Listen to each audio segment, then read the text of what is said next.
Welcome to The Explainer. Today, we're going to pull back the curtain on the invisible world of energy. It's this hidden force that explains why a campfire feels warm, why an ice pack feels cold, and why some chemical reactions can look a whole lot like magic. We're talking about thermochemistry. All right, so let's just jump right in with a puzzle that honestly seems like it should be impossible. It's a classic chemistry demo that always leaves people scratching their heads. So picture this. You've got two simple, harmless-looking white powders sitting in front of you. They're both at room temperature. No freezer, no liquid nitrogen, no tricks up our sleeves. So how on earth is it possible that just by mixing them together, we can instantly create ice? Okay, here's the setup. We take those two powders, put them in a regular glass beaker, and then we set that beaker on a wooden board that's just a little bit wet. Now watch. As we stir the powders together, something incredible starts to happen. The outside of the beaker frosts over, and it gets so cold so fast that it actually freezes the water underneath it, locking the beaker solid right to the wood.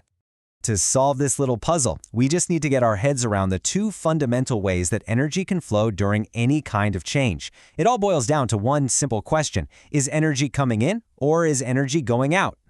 So first, we've got what's called an endothermic process.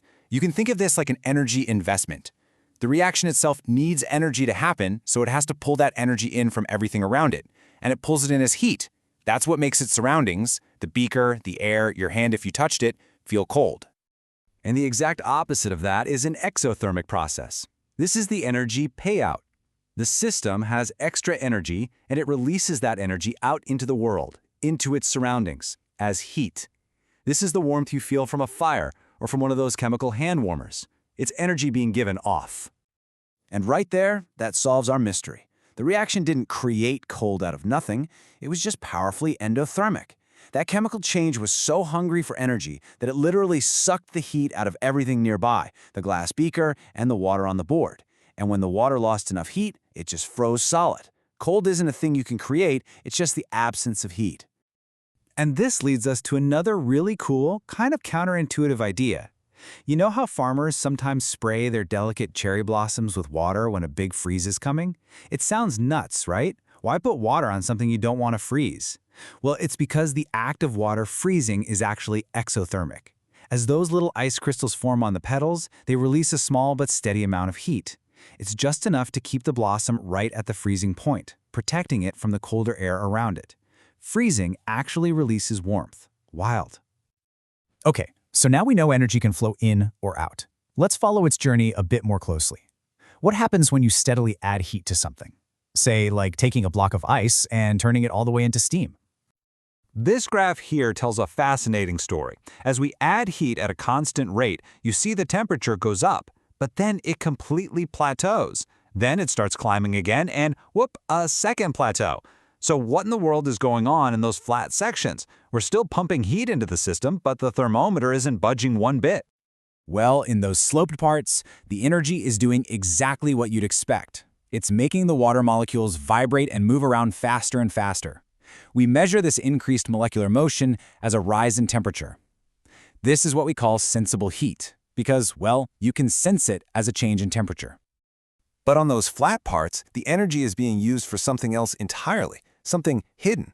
It's not making the molecules move any faster. Instead, every bit of that energy is going into overcoming the sticky forces that hold the molecules together. It's breaking them free. We call this latent heat or hidden heat. It's the energy you have to pay just to change the state from solid to liquid or liquid to gas. Now, let's take this same idea, this energy economy, and see how it applies to chemical reactions. Because it turns out the core concept is exactly the same. It's all about the energy stored in bonds. You can think of every single chemical reaction as a kind of two-step transaction. First, you have to pay an energy cost. You have to put energy in to break the old chemical bonds in the things you started with. Then, you get an energy payoff. When the new, more stable bonds form in the final products, energy gets released. So the overall result is just the difference between the cost and the payoff. If the energy you get back, the payoff, is bigger than what you had to put in, the reaction releases that extra energy. That's exothermic. But if it costs more to break the old bonds than you get back from making the new ones, the reaction has to absorb energy from its surroundings to make up the difference. That's endothermic. So how do we actually measure all this? Well, in the lab, we can use a pretty simple device like this so-called coffee cup calorimeter. You just run a reaction inside this insulated cup and very carefully measure the temperature change of the water around it. That change tells you exactly how much heat the reaction itself either gave off or soaked up. And this is the little formula that makes it all possible. Q equals mc delta T. It might look a bit intimidating, but it's super straightforward. The heat, Q, is just the mass of the water, m, times a special number for water called its specific heat capacity, C, times a change in temperature, delta T. It's just a really neat way to put a precise number on that invisible flow of energy. And this whole idea of energy exchange, it's not just for some stuffy lab. Once you know what you're looking for, you start to see it explaining the world all around you. The calorie count on the nutrition label of your food? That's just the exothermic energy your body releases when it metabolizes it. Those instant cold packs for sports injuries? Purely endothermic, just like our frozen beaker. The immense power of rocket fuel, the energy that runs our power grids, that's all about getting a massive exothermic payoff from forming new chemical bonds. So, the real takeaway is this.